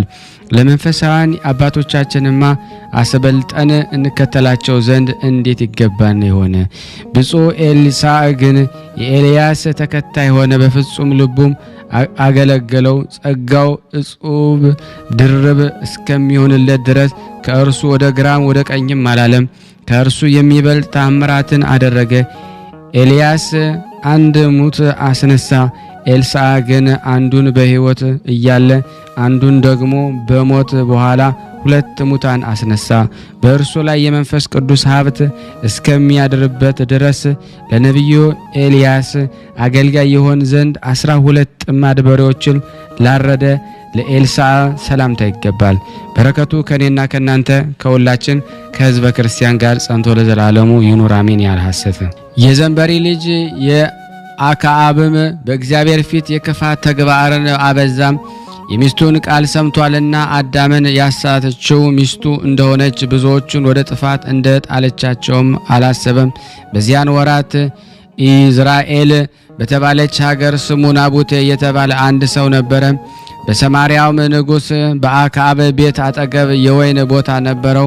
አክዓብም ናቡቴን የጎመን ቦታ የሆነኝ ዘንድ ይህንን የወይንን ቦታ ስጠኝ፣ ለቤቴ ቅርብ ነው። ከዚህ የሚበልጥ ሌላ ቦታ እሰጥሃለሁ። ከፈለክ ጓሮ ቦታ የሆነኝ ዘንድ የወይንህን ቦታ ዋጋ ወርቅ እሰጥሃለሁ አለው። ናቡቴም የአባቶችን ርስት እሰጥህ ዘንድ እግዚአብሔር ይህንን ከእኔ ያርቅልኝ አለው። አክዓብም አዝኖ ሄደና ከአልጋው ተኛ፣ ፊቱም ሸፈነ፣ እህልም አልበላም። ሚስቱ ኤልዛቤልም ወደ እርሱ ገባችና ምን ሆንህ? ምንስ ያሳዝንሃል? አለችው። እርሱም ኢዝራኤላዊ ናቡቴ የወይንህን ቦታ በወርቅ ዋጋም ስጠኛ፣ ከፈለክ ስለ እርሱ ሌላ የወይን ቦታ ሰጣለሁ ብዬ ተናገርኩት፣ የአባቶችን ርስት አልሰጥም አለኝ አላት። ሚስቱ ኤልዛቤልም የእስራኤል ንጉሳቸው ዛሬ እንዲህ የምታደርገው አንተ ነህን? ተነስና ምግብ ብላ፣ ልብህም ደስ ይበለው፣ የእስራኤላዊውን ሰው የናቡቴን የወይን ስፍራ እሰጥሃለሁ አለችው። በአክዓብ ስም ደብዳቤ ጻፈችና በማኅተሙ አትማ ይህችን ደብዳቤ ወደ ሀገር ሽማግሌዎች ከናቡቴ ጋር ወደሚኖሩ ሰዎች ሀገር ታላላቅ ሰዎች ላከች። የዚህ ደብዳቤ ቃልም እንዲህ ይል ነበር። ጾምን ጹሙ፣ ናቡቴም በሕዝብ ፊት አስቀምጡት፣ በፊትም አስቀድሙት። እግዚአብሔርን ንጉሡን ተሳድቧል ይበሉት፣ ይሞት ዘንድ ወደ ውጭ አውጥታችሁ ደብድቡት የሚል ነው። የዚህች ሀገር ሰዎች ሽማግሌዎች በዚህ ሀገር የሚኖሩ ምሁራኑም ኤልዛቤል ወደ እነርሱ እንደላካቸውና እንዳዘዛቸው አደረጉ። ጾምንም አወጁ። ናቡቴንም በሕዝቡ ፊት አቆሙት። የአመፅ ልጆች 2 ወንዶች ገብተው በፊቱ ቆሙ። እግዚአብሔርን ንጉሡን ተሳድቧል ብለው መሰከሩበት። ከሀገሩ ውጭ አስወጥተው ደብድበው ገደሉት። ናቡቴ ወግረን ገደል ነው ብለው ወደ ኤልዛቤል ላኩ። ኤልዛቤልን በሰማች ጊዜ የአክዓብን የገንዘብ ይሰጥህ ዘንድ እንቢ ያለውን የእስራኤላዊ የናቡቴን የወይን ቦታ ተነስና ውረሰው አለችው። ናቡቴ ሙቷልና በሕይወት የለምና አለችው። አክዓብም እስራኤላዊ ናቡቴ እንደሞተ በሰማ ጊዜ ይወርስ ዘንድ ወደ እስራኤላዊ ወደ ናቡቴ የወይን ቦታ ወረደ። እግዚአብሔርም ቴስቤያዊው ኤልያስን ተነሳና ውረድ አለው። የሰማርያዊን የእስራኤል ንጉሥ አክዓብን ተቀበለው። እነሆ በናቡቴ የወይን ቦታ አለና የወርሰው ዘንድም ወደዚያው ወርዷልና እግዚአብሔር እንዲህ ይላል፣ አንተ ናቡቴን እንደገደልከው መሬቱንም እንደወረስ የናቡቴንም ደም ውሾችና ጅቦች እንደላሱ በዚያች ቦታ ውሾች ደምህን ይለሳሉ፣ ሴተኛ ዳሪዎች በደምህ ይታጠባሉ በለው አለው። አክዓብም ኤልያስን ጠላቴ ሆይ አገኘኸኝን አለው። አዎ አገኘው፣ ታስቆጣው ዘንድ በእግዚአብሔር ፊት ክፉ ተግባርን ፈጸምክ። እግዚአብሔር እንዲህ ይላል፣ እነሆ እኔ በአንተ ላይ ክፉ ነገርን አመጣለሁ፣ በኋላህም እሳትን አነዳለሁ፣ በቅጽሩ ያሉትን የሌሎችንም እስከሚጠራጠሩ ድረስ ዘርህን አጠፋለሁ። ወገንም እንደ ናባጥ ልጅ እንደ ኢዮርብዓም ወገን አደርገዋለሁ። ስለ ኃጢአትህ እስራኤልን ስላሳትካቸው እንደ አኪያ ልጅ እንደ ባኦስም አደርግሃለሁ ብሏል አለው። እግዚአብሔር በናቡቴ ቅጽር ውሾች የኤልዛቤልን ሥጋ ይበላሉ፣ በድኗም በዚያ ደግሞ ይቀራል። አክዓብን በሰፈር ያሉ ውሾች ይበሉታል፣ በድኑም በበረሃ ይቀራል። ሚስቱ ኤልዛቤል ስላሳተችው አክዓብ በእግዚአብሔር ፊት ክፉ ነገርን አድርጓልና በእስራኤል ፊት እግዚአብሔር ያጠፋቸው አሞራውያንን ያደረጉትን ሁሉ ሂዶ በመከተሉ ፈጽሞ ረክሷልና ብሏል አለው። አክዓብም ከእግዚአብሔር ፊት ከመጣው ከዚህ ቃል የተነሳ ደነገጠ፣ ልብሱንም ቀደደ። ከዚህ ቃል የተነሳ በዚህ ቃል እያለቀሰም ሄደ፣ በሰውነቱ ማቅ ለብሶም ጾመ። የእግዚአብሔርም ቃልም ስለ አክዓብ ወደ አገልጋዩ ኤልሳዕ መጣ። አክዓብ በእኔ ፊት እንደደነገጠ ተመለከትክን? ዘመኑ ክፉ ነገር አላመጣበትም፣ በልጁ ዘመን ክፉ ነገርን አመጣለሁ እንጂ አለው። የእግዚአብሔር ቃል የምትሰማ የእግዚአብሔር ሰው ሆይ የእግዚአብሔር ቸርነቱ ብዛት አስተውል። በአመፃ ወንድሙን የገደለ ቃየልን የምትፈራ የምትንቀጠቀጥ ሁን ብሎ እግዚአብሔር እንደረገመው በኦሪት የተጻፈውን አላነበብህምን? ኃጢአት ይቅር ትባልልኝ ዘንድ ታላቅ አይደለችምን? ከፊትህ እሰወር ዘንድ ከምድር ታወጣኛለህ። በምድርም የምፈራ የምንቀጠቀጥ እሆናለሁ። ያገኘኝ ሁሉ ይገድለኛል አለ። እግዚአብሔር ተጸጸተ፣ እንዲህም አይደለም ቃየልን የሚገድል 7 እጥፍ ይበቀልበታል። እግዚአብሔር ቃየልን ያገኘው ሁሉ እንዳይገድለው ምልክት አደረገለት። አክዓብም ከኤልያስ ቃል የተነሳ ደነገጠና ልብሱን ቀደደ፣ በሰውነቱ የፀጉር ማቅ ለበሰ። ጣዖት አምላኪ ነፍስ ገዳይ ቢሆን በጾመ ጊዜ እግዚአብሔር ራራለት። ክፉ ነገርም በልጁ ዘመን አደርጋታለሁ። ቃኤልን የእርሱን ዘርም የጥፋት ውሃ ጠፋችው። እግዚአብሔር ተበቃይ በእውነት ፈራጅ ነውና። እንመለስና በአክዓብ ላይ የተናገረው ቃል እንደተፈጸመ የኤልያስን ቃል እናስተውስ። ከብዙ ጊዜ በኋላ የእስራኤል ንጉሥ አክዓብ ከይሁዳ ንጉሥ ከኢዮሳፍጥ ጋር የገለአድ ክፍል ወደ ሆነች ወደ ሬማት ወጣ። የእስራኤል ንጉሥ አክዓብም ኢዮሳፍጥን ተሸፍኜ እዋጋለሁ፣ አንተ ግን ልብስ ልበስ አለው። የእስራኤል ንጉሥ አክዓብ ተሸፍኖ ይዋጋ ዘንድ ገባ። የሶርያ ንጉሥም 32 የሚሆኑ የሰረገላ ጦረኞችን አዘዛቸው። ከእስራኤል ንጉሥ ከአክዓብ ብቻ በስተቀር በታላቁም ከታናሹም ጋር አትዋጉ አላቸው። እነዚያም የሰረገላ ጦረኞችም የይሁዳ ንጉሥ ኢዮሳፍጥን ባዩት ጊዜ ይህስ የእስራኤል ንጉሥ ይመስላል ብለው ይገድሉት ዘንድ ከበቡት። ኢዮሳፍጥም ጮኸ። የሰረገላ ጦረኞችም የእስራኤል ንጉሥ እንዳልሆነ በተረዱ ጊዜ ትተውት ተመለሱ። ከእነርሱ አንዱም በኃይሉ ቀስቱን ወረወረና የእስራኤል ንጉሥ አክዓብን በደረቱ መካከል ወጋው። ከወታደሮችም ለአንዱ ተመለሰና ያዘኝ፣ ከጦርነቱም አወጣኝ፣ ተዋግቻለሁና አለ።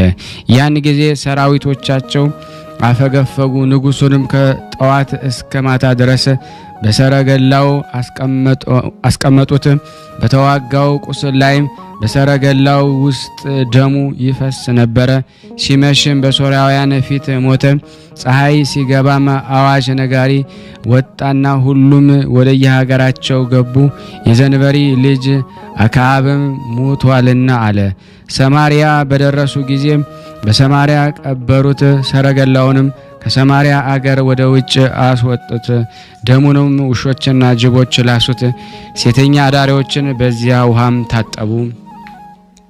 በነገስታቱና በመኳንንቱ ፊት ግርማንና ሞገስን በተመላ በአገልጋይ በኤልያስ አንደበት እግዚአብሔር እንደተናገረው የእስራኤል ንጉሥ የአክዓብ ደም ከውሃው ተጨምሯልና በፊታቸው እንዳናፈር ለእኛም ሞገስን ሰጠን። ከእነርሱ ጋር በምንነጋገርበት ጊዜ ከእኛ ጋር ሁን፣ ስለ እኛም አንተ ተጣላ። አሜን። ነቢይ በነቢይ ስም የተቀበለ የነቢዩን ዋጋ ከአምላኩ ከእግዚአብሔር ዘንድ ያገኛል ለዘላለሙ አሜን። ናቡቴ በግፍ በወይኑ ቦታ በገደለው ጊዜ እግዚአብሔር እንዳዘዘው አክዓብን ለተበቀለ ለኤልያስ ሰላምታ ይገባል። እንደ አውሎ ነፋስ ሰውነቴን ከመባዘን ያድነኝ ዘንድ አምናለሁ የሚለው ነውና ሁሉ እግዚአብሔር ይሰማዋልና። ከቃልህ የተነሳ አክዓብ ፈጥኖ በደነገጠ ጊዜ እግዚአብሔር ሐዘኑን ሰምቶ እኔ በዘመኑ ክፉ ነገርን አላመጣም አለ። ኤልያስ ሆይ ስለ ሕዝቦችህም ቃል ኪዳን ተቀበል፣ በፍርድ ቀን ዓይኖችን እንዳንቅበዘበዝ ለዘላለሙ አሜን። ያቀረብነውን ጸሎት ልመናችን እግዚአብሔር ይቀበለን፣ እንደ ቸርነቱ ነው እንጂ እንደኛ ኃጢአት ብዛት እንዳይሆን። ለሀገራችንም ሰላሙን፣ ፍቅሩን፣ አንድነቱን እግዚአብሔር ይመልስልን ዘንድ በአንድነቱ ነን። ቅዱስ የሆነውን ስሙን አባታችን ሆይ እንበል። አባታችን ሆይ በሰማያት የምትኖር ስምህ ይቀደስ፣ መንግስትህ ትምጣ፣ ፈቃድህ በሰማይ እንደሆነች እንዲሁም በምድር ትሁን። የዕለት እንጀራችንን ስጠን ዛሬ፣ በደላችን ይቅር በለን እኛም የበደልነውን ይቅር እንደምንል። አቤቱ ወደ ፈተና አታግባን ከክፉ ሁሉ አድነን እንጂ መንግስት ያንተ ናትና ኃይል፣ ክብር፣ ምስጋና ለዘላለሙ አሜን። እመቤታችን ቅድስት ድንግል ማርያም ሆይ በመልአኩ በቅዱስ ገብርኤል ሰላምታ ሰላም እንልሻለን። በሐሳብሽ ድንግል ነሽ፣ በስጋሽም ድንግል ነሽ። የአሸናፊ እግዚአብሔር እናት ሆይ ሰላምታ ላንቺ ይገባሻል። ከሴቶች ሁሉ ተለይተሽ አንቺ የተባረክሽ ነሽ። የማኅፀንሽ ፍሬ የተባረከ ጸጋን የተሞላሽ ቅድስት ሆይ ደስ ይበልሽ። ጸጋን የተሞላሽ ቅድስት ሆይ ደስ ይበልሽ። ጸጋን የተሞላሽ ቅድስት ሆይ ደስ ይበልሽ። ልዑል እግዚአብሔር ካንቺ ጋር ነውና ከተወደደው ልጅሽ ከጌታችን ከመድኃኒታችን ከኢየሱስ ክርስቶስ ዘንድ ይቅርታንና ምሕረትን ለምኝልን ኃጢአታችንን ያስተሰርይልን ዘንድ ለዘላለሙ አሜን። ምስጋና ይሁን አንድ አምላክ ለሚሆን ለአብ ለወልድ ለመንፈስ ቅዱስ ዛሬም ዘወትርም ለዘላለሙ አሜን። ውድና የተወደዳችሁ የክርስቶስ ቤተሰቦች የቅዱሳን ዝክር ተከታታዮች ሁላችሁም በነቢየ ቅዱስ ኤልያስ ስም ይህንን ምስል ሼር፣ ላይክ በማድረግ ለምእመናን እንድታደርሱልን እለምናችኋለሁ። ከዚህ በመቀጠል ደግሞ ስንክሳር ዘወርሃ ሐምሌ 1 ቀን የሚነበበውን በሥላሴ ስም አነባለሁ። አንድ አምላክ በሚሆን በአብ በወልድ በመንፈስ ቅዱስ ስም የተባረከ የሐምሌ ወር ቀን 14 ሰዓት ነው። ከዚህም በኋላ ያንሳል። ሐምሌ 1 በዚህ ቀን ሰውነቷን ለእግዚአብሔር የሰጠች ቅድስት ድንግልና መስተጋደል ቅፍሮንያ ሰማዕት ሆነች። እርሷም በደናግል ገዳም ቁጥራቸው 50 ለሆኑ ደናግል እመምኔት እህት ነበረች። የእመምኔትዋም ስሟ ኦሪያና ነው። ይህችም ቅድስት በፈርሃ እግዚአብሔር ያሳደገቻት በትሩፋት ስራ ተጋዳሊት እስከሆነች ድረስ አምላካውያን የሆኑ መጽሐፍትን አስተማረቻት። ከዚህ በኋላ በፍጹም ገድልን ጀመረች። በየሁለት ቀን ትጾም ነበረ፣ ብዙ ጸሎታትንም ትጸልይ ነበረ። ያችም አመምኔት ስራዋ ያማረ በሃይማኖቷም የጸናች ነበረች። በበጎ ስራ ሁሉ እንዲጸኑ ወገኖቿን ታስተምራቸው ነበረ። ከዚህ በኋላ ሰዎች ሁሉ ጣዖታትን እንዲያመልኩ ከሃዲ ዲዮቅልጥያኖስ በአዘዘ ጊዜ ብዙዎች ክርስቲያኖችን ይዘው አሰቃያቸው። ሰማዕታትንም ሆኑ እሊያም ደናግልም ይህንን በሰሙ ጊዜ ሁሉም ከገዳም ወጥተው ሸሽተው ተሰወሩ። አመምኔቷ ግን ከዚች ቅድስት ቅፍሮንያ ጋራ ብቻዋን ቀረች። በማግስቱም የንጉሥ መልእክተኛ ወደዚያች ገዳም በመጡ ጊዜ አመምኔቷን አግኝተው ያዟት። ሌሎችንም ደናግል ፈለጓቸው፣ ግን አላገኟቸውም። ቅድስት ቅፍሮንያም በእርሷ ፈንታ እኔን ውሰዷት፣ ይችን አሮጊት ተዋት አለቻቸው። እነርሱም ያዟት፣ በብረት ሰንሰለት አስረዋት መኮንን ወዳለበት ከተማ ወሰዷት። አመምኔቷም እያለቀሰች ተከተለቻቸው። ወደ መኮንን ባደረሷት ጊዜ ለአማልክት ሰዊ አሏት። ብዙ ቃል ኪዳንን ገባላት። እርሷ ግን ቃል ኪዳኗን አቃለለች፣ ትእዛዙንም አልተቀበለችም። እንዲደበድቧት ማዘዘና በበትሮች ደበደቧት። ዳግመኛም ልብሷን ገፈው ስጋዋን ግልጥ እንዲያደርጉ አዘዘ። አመምኔቷም ኦሪያናም አንተ ከሃዲ ይችን ታናሽ ብላቴና እንዳጎሳቆልካት እግዚአብሔር ያጎሳቁልህ ዘንድ አለው ብላ ጮኸች። መኮንኑም እጅግ ተቆጥቶ ይችን ቅድስት ቅፍሮንያን አስረው በመንኮራኩር ውስጥ እንዲያሰቃዩት በብረት መጋዝም እንዲያሰነጥቋት አዘዘ። ሁሉንም አደረጉ። ይህን ሁሉ ፈጸሙባት። እርሷ እርዳታን ሽታ ወደ እግዚአብሔር ጮኸች። ወዲያውኑ ከሕመሟ ሁሉ ድና ምንም ጉዳት እንዳልደረሰባት ሆነች። ከዚህ በኋላ ደግሞ ምላሷን ሕዋሳቷን ሁሉ ቆረጡ፣ ጥርሶቿንም ሰበሩ። ክብር ይግባውና መድኃኒታችን ኢየሱስ ክርስቶስ ያለ ሕመም አስነሳት። መኮንኑም እሷን ማሰቃየት በሰለቸው ጊዜ ራሷን በሰይፍ እንዲቆርጡ አዘዘና ቆረጧት። በመንግስተ ሰማያት የሰማዕትነትን አክሊል ተቀናጀች። አንድ ባለጸጋ ምእመን ሰው መጥቶ የቅድስት ቅፍሮንያን ስጋ ወሰደ። በአማሩ የሐር ልብሶችን ገንዞ በወርቅ ሳጥን አኖራት። በስጋዋም ብዙ ድንቅ ተአምር ተገለጠ። ለእግዚአብሔር ምስጋና ይሁን፣ እኛንም በዚህ ቅድስት ጸሎት ይማረን። በረከቷ ከኔ ከእናንተ ከሁላችን ሕዝበ ክርስቲያን ጋር ጸንቶ ለዘላለም ይኑር አሜን። ዳግመኛ በዚች ቀን የሮሜ ሊቀ ጳጳሳት የክሊዮስና በርተሎሜዎስ የጻድቁ መነኮስ የገብረ መድኅን የረፍታቸው መታሰቢያ ነው። በረከታቸው ከኔና ከእናንተ ከሁላችን ሕዝበ ክርስቲያን ላይ ጸንቶ ለዘላለሙ ይኑር አሜን። በዚች ቀን ቅዱስና መስተጋድልን ብዮክን ብንያሚን አረፈ። እሊህም ቅዱሳን በግብፅ ደቡብ በቴዎዶ አውራጃ ቱና በሚባል አገር የምትገኝ ቤተ ክርስቲያን ቀሳውስት ነበሩ። እነሱም ወንድማማቾች ነበሩ። አባታቸው የቤተ ክርስቲያን ሹም የሆነ ደግና የዋህ ሰው ነበረ። እሊህም ሁለቱ ልጆቹ በእግዚአብሔር ጸጋና በቅድስና ፍጹማን ነበሩ። እግዚአብሔር በእጆቻቸው ተአምራትን ያደርግ ነበረ፣ በሽተኞችን ሁሉ ይፈውስ ነበረ። እነሱ ከቤተ ክርስቲያን የጎድጓድ ውሃ ቀድተው በሽተኞችን ያጥዋቸዋል፣ ወዲያውኑ ከበሽታቸው ይድኑ ነበረ። የአባታቸው የረፍት ቀን በቀረበ ጊዜ በዚያን ሰዓት ቀሲስ ብንያሚን ቁርባን ያሳረግ ዘንድ የቅዳሴ ልብስ ለብሶ በቤተ መቅደስ ነበረ። መልእክተኞች መጥተው አባቱ ለመሞት እንደተቃረበ እርሱን እንደሚፈልጉ ነገሩት።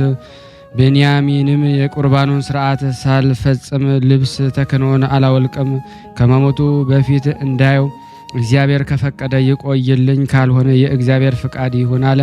አባቱም ሁለተኛና ሶስተኛ ጊዜ ላከ። አባ ብንያሚን ግን የቁርባኑን ስርዓት ከፈጸመ በኋላ ወደ አባቱ ሄደ፣ ሞቶም አገኘው። ስለ ቤተ ክርስቲያን ንዋየ ቅዱሳት እጅግ አዘነ። እነርሱ በእርሱ ዘንድ እየኖሩ ዕቃዎችን ያኖሩበት ቦታ አላመለከታቸውም ነበርና። ወንድሙ ቢዮክም አባታቸው ስለ አስቀመጠው ንዋየ ቅዱሳት ወደ አስቄጠስ ገዳም ወደ ቅዱሳን አረጋውያን ሄዶ እንዲጠይቅ መከረው።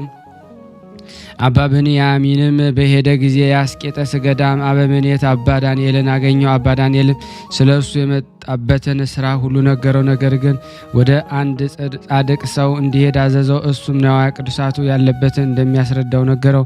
በሄደ ጊዜ እንደ አመለከተው ያንን ጻድቅ ሰው አገኘው። እርሱም ገልጾ አስረዳው። በተመለሰ ጊዜ እንዳስረዳው አገኘ። ከዚህ በኋላ በመልካም ገድል ሁሉ ከወንድሙ ጋር ተጠምዶ ኖረ። ለሕሙማን ነፍሳቸው ሳትወጣ ያቀብሏቸው ዘንድ ከቅዱስ ቁርባን ከፍለው በሳጥን የማኖር ስርዓት ነበራቸው። ሰይጣን ከይሲን አነሳሳውና ሳጥኑን ቀዶ ከዚያ ከቅዱስ ቁርባኑ በላ። ቢዮክና ብንያምም ይህን ባወቁ ጊዜ እጅግ አዘኑ። ከይሲውንም ገደሉት። ከዚህ በኋላ የተቀደሰውን ቁርባን ስለ በላ ከይሲውን ይበሉት ዘንድ ተማከሩ። ፍቃዱም ከሆነ እንዲያስረዳቸው እግዚአብሔር ለመኑት። የእግዚአብሔር መልአክም ተገልጾላቸው ያን ከይሲ ይበሉት ዘንድ አዘዛቸው። እነርሱም በሉት። ከበሉትም በኋላ አረፈ። እግዚአብሔር ስራቸውንና ገድላቸውን ለአንዲት ድንግል ሴት ገለጸ። እርሷም የእሊህን ቅዱሳን ገድል ለሕዝብ ተናገረች። እነርሱም የአማረች የቤተ ክርስቲያንን ሰርተው ስጋቸውን በውስጡ አኖሩ። ከስጋቸው ብዙ ድንቆችና ተአምራት ተገለጡ። ለእግዚአብሔር ምስጋና ይሁን። እኛንም በቅዱሳን ጸሎት ይማራን። በረከታቸው ከኔና ከእናንተ ከሁላችን ሕዝበ ክርስቲያን ላይ ጸንቶ ለዘላለሙ ይኑር አሜን። ያለ ሐሰት በዚች ቀን የሊቀ ጳጳሳቱ የአግናጢዮስ የሰማዕቱ መታሰቢያ ነው። በረከቱ ከኔ ከእናንተ ከሁላችን ሕዝበ ክርስቲያን ላይ ጸንቶ ለዘላለሙ ይኑር አሜን። ዳግመኛ በዚህ ዕለት ሐዋርያው ቅዱስ ቶማስ በምሽታ ቤት በአረዷት ሴት ላይ ተአምርን አደረገ። ስራ የሚሰራ አንድ ጎልማሳ ነበረ። ከሐዋርያው ቶማስ እጅ የተባረከ እንጀራ ከሕዝብ ጋር ተቀበለ። ወደ አፉም ሊጨምረው በወደደ ጊዜ እጆቹ ደረቁ። ያዩት ሰዎች ግን በዚህ ሰው ላይ የሆነውን ለሐዋርያው ነገሩት። ሐዋርያው ቶማስ ጠራው። ልጄ ሆይ አትፍራ፣ ንገረኝ፣ የእግዚአብሔር ቸርነት በግልጽ ዘልፎሃልና አለው። ያም ሰው ከሐዋርያው እግር በታች ሰገደ። መልካም ስራ የሰራው መስሎኝ ክፉ ስራን ሰርቻለሁ። አንዲት የጠጅ አበዛ ሴት ነበረች። አስቀድሞ ወደ እርሷ እኔ እገባ ነበረ፣ አንተም በንጽሕና እንድኖር አስተማርከን። ያችም ሴት ከእርሷ ጋር እተኛ ዘንድ ነዘነዘችን። ስለዚህም ሰይፍ አንስቼ አረድኳት። ሐዋርያው እንዴት እንዲህ ያለ ቁጣና የአውሬ ስራን ሰራሃለው? ከዚህ በኋላ ውሃ ያመጡ ዘንድ ሐዋርያው አዘዘና በውሃ ላይ ጸለየ። ጎልማሳውን በእግዚአብሔር ታምነ እጆችን ታጠባለው። ሲታጠብም ዳነ። ከዚህ በኋላ የዚያች ሴት በድን ወደ አለበት ያ ናበል ምራኝ አለው። ያም ጎልማሳ መርቶ ወደ ቦታው አደረሰው። በደረሰ ጊዜ አይቷት እጅግ ያዘነ። ወደ ውጭም አውጥቶ በአልጋ ላይ አኖራት ዘንድ እንዳዘዛቸውም አደረጉ። እጁንም በላይዋ ጭኖ ጸለየ። ጸሎቱንም በፈጸመ ጊዜ ጎልማሳው ሂድ፣ እጇን ይዘህ እኔ ቀድሞ በእጅ ገደልኩሽ፣ አሁን ግን በሃይማኖት በእኔ እጅ ክርስቶስ ያስነሳሽ በላት አለው። እርሱም እንዳዘዘው አደረገ። እጇንም ሳባት፣ ፈጥናም ተነሳች። ሐዋርያውንም አየችው። አልጋዋንም ትታ ከሐዋርያው ቶማስ እግር በታች ሰገደች። የልብሱንም ጫፍ ይዛ በአንተ ዘንድ አደራ ያሰጥ በቀኝ በልንጀራ ወዴት አላለችው። ሐዋርያው ወዴት ደርሰሽ ነበረ ንገርኝ አላት። እርሷም አንተ ከእኔ ጋር እያለህ እንዴት ንገርኝ ትለኛለህ አለችው። ያየሽውን ንገሪ አላት። ከሥጋዬ በተለየው ጊዜ አንድ ልብሱ የቆሸሸ ሽታውም የሚከረፋ ጠቋራ ተቀበለኝ። የእሳት ጉድጓድ የእሳት መንኮራኩር ወደ አለበት ቦታ ወሰደኝ።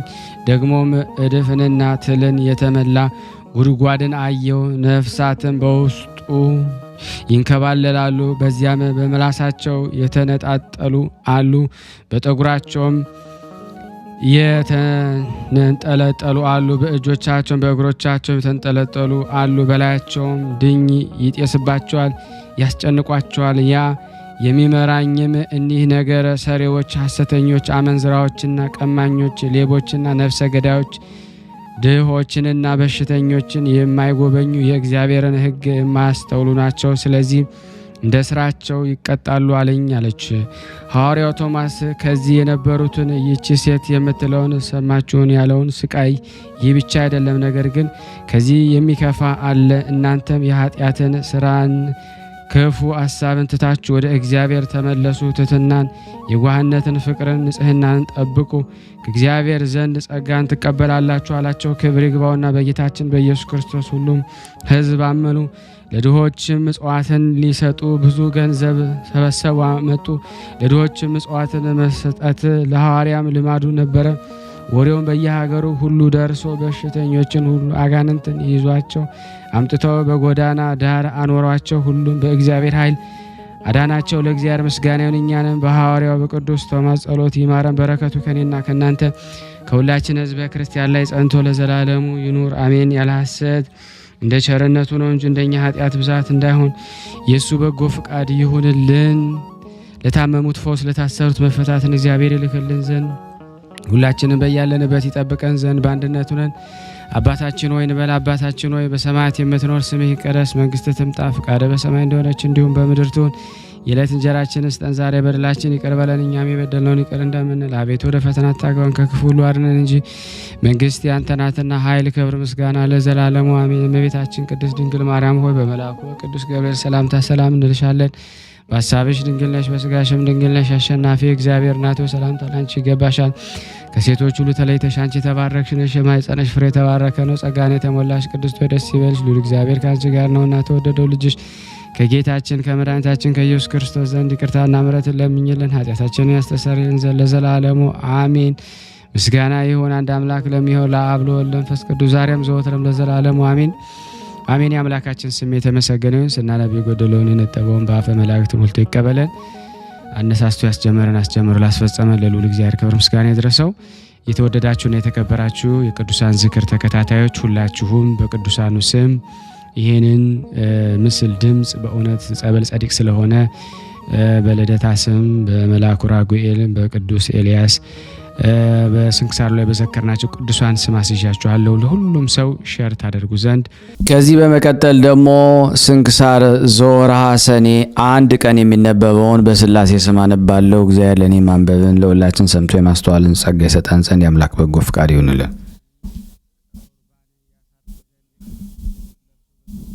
አንድ አምላክ በሚሆን በአብ በወልድ በመንፈስ ቅዱስ ስም የተባረከ የሰኔ ወር ቀኑ 15 ሰዓት ነው። ከዚህ በኋላ ይጎድላል። ሰኔ 1 ቀን በዚህ ቀን ከእርሱ ተአምራት የተገለጡ የሶርያ ሰው የሆነ የቅዱስ ሉንቲዮስ የቤተ ክርስቲያኑ ቅዳሴ ነው።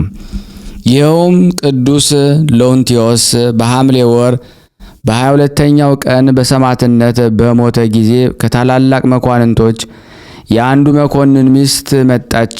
ለወታደሮችም ብዙ ገንዘብ ሰጠች። የቅዱሱንም ሥጋ ወሰደች፣ በባሏም ልብስ ገነዘችው። በሳጥኑም አድርጋ በቤቷ ውስጥ አስቀመጠችው።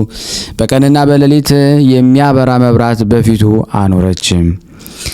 እነሆም ንጉሥ ዲዮቅልጥያኖስ በመኮንኑ በኋላ ላይ በሆነ የሥራ ምክንያት ተቆጣ። በአንጾኪያም ከተማ በወህኒ ቤት አሰረው። ቅዱስ ሉንቲዮስም ለሥጋው መልካም ለሰራች ለመስፍኑ ሚስት መልካም ዋጋዋን ሊከፍላት ሽቶ በዚያች ሌሊት በወህኒ ቤት ለባሏ ተገለጠላት። በወህኒ ቤቱም ብርሃን ወጣ። ለመኮንኑም የራስ የሆነውን በቤቱ ያለውን የሚያውቀውን የወርቅ ልብስ ለብሶ በጎልማሳ ፈረሰኛ አምሳል ተገለጠለት። ከዚህ በኋላ እንዲህ አለው፣ አትዘን፣ አታልቅስም።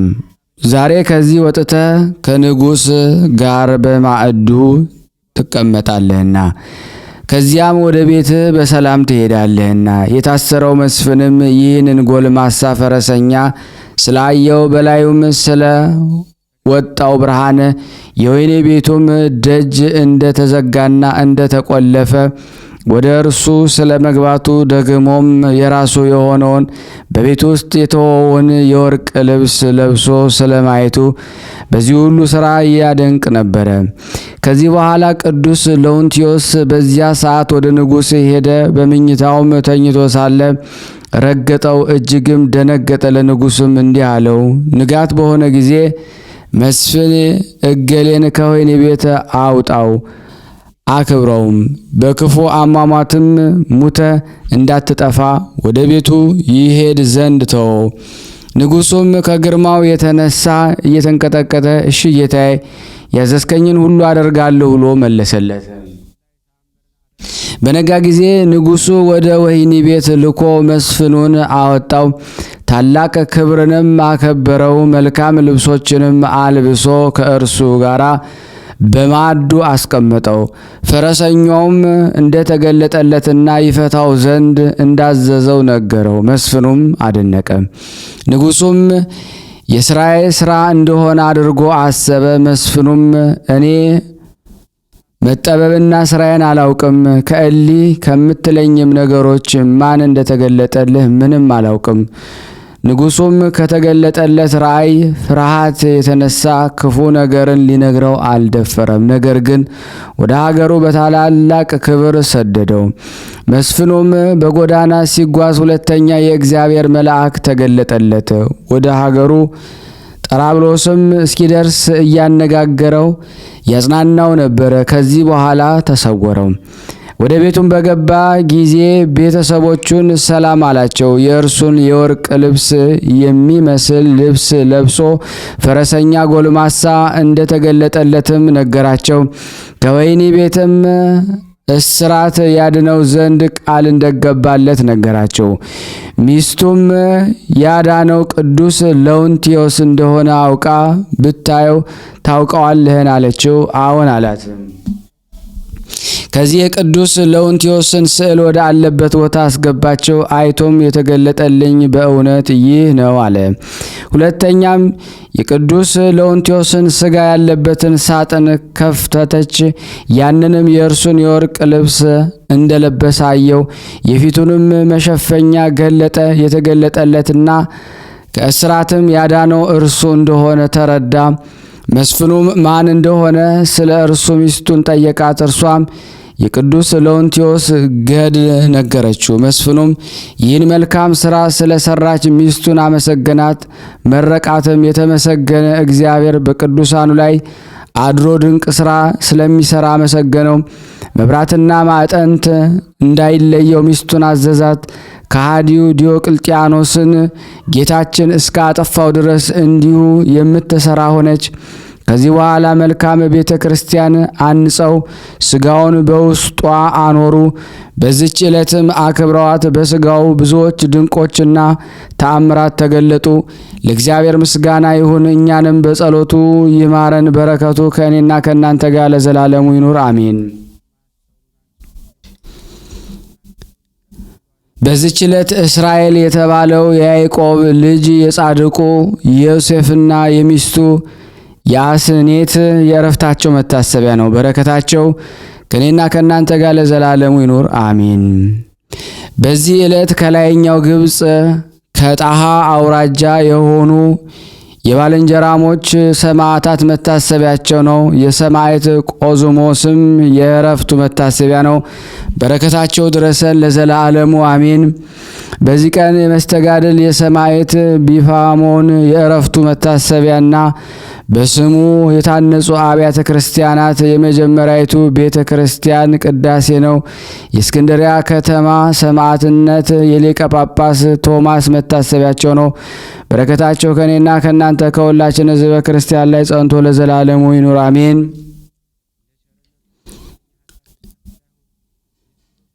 ያቀረብነውን ጸሎት ልመናችን እግዚአብሔር ይቀበለን። ስናነብ የጎደለውን የነጠበውን በአፈ መላእክት አሟልቶ አቃንቶ እግዚአብሔር ይቀበለን፣ ይቅር ይበለን፣ ይማረን፣ ይዘከረን።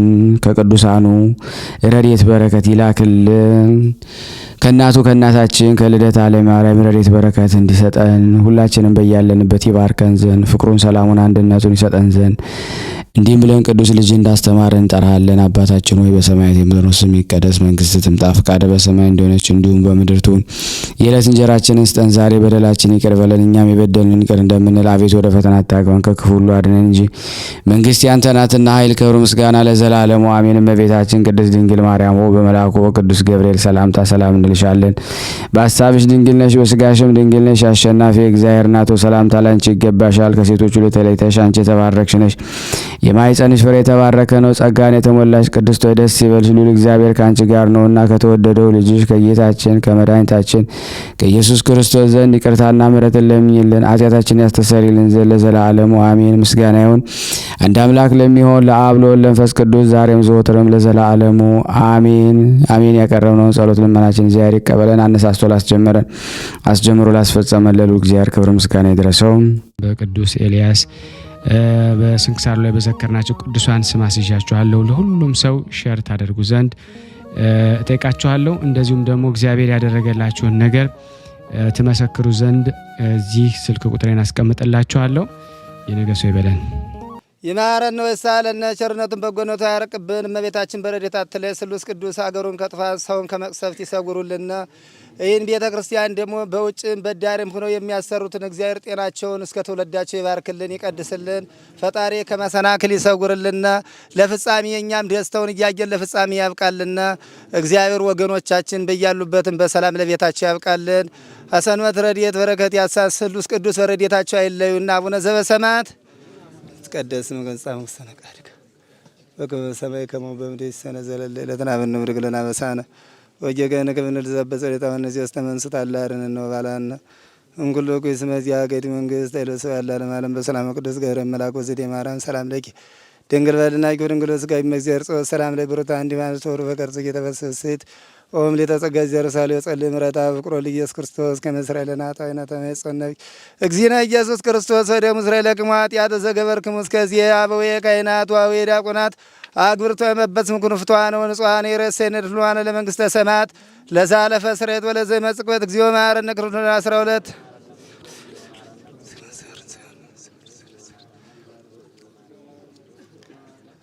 በእንተ እግዝእትነ ማርያም እንበል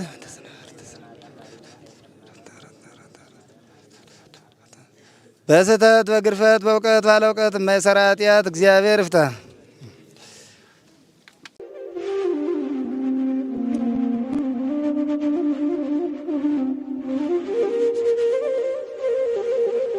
እየተመገቡ ነው የሚገኙት። ዛሬ ግድፍት ቀን ነው፣ ግን ያው በሽሮ ነው ያገኘ ነው። ሁሌም ሲጾሙ ከርመው በዚህ ነው እየተመገቡ ነው።